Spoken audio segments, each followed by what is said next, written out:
I'm Jon Dewitt. I'm the Director of Athletic Grounds here at University of Alabama. We'd been hearing good things about the NorthBridge, but we knew something was going to have to happen, and the organization was tired of residing. We were just hearing all sorts of good things about NorthBridge. I go out, I research, I call, I ask people, and kind of the consensus across the board was NorthBridge, really.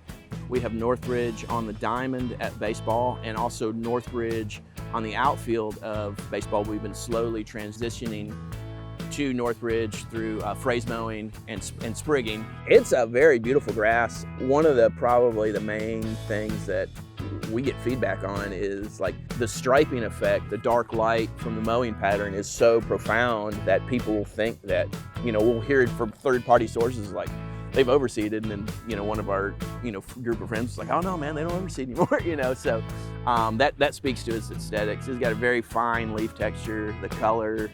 It's a beautiful grass.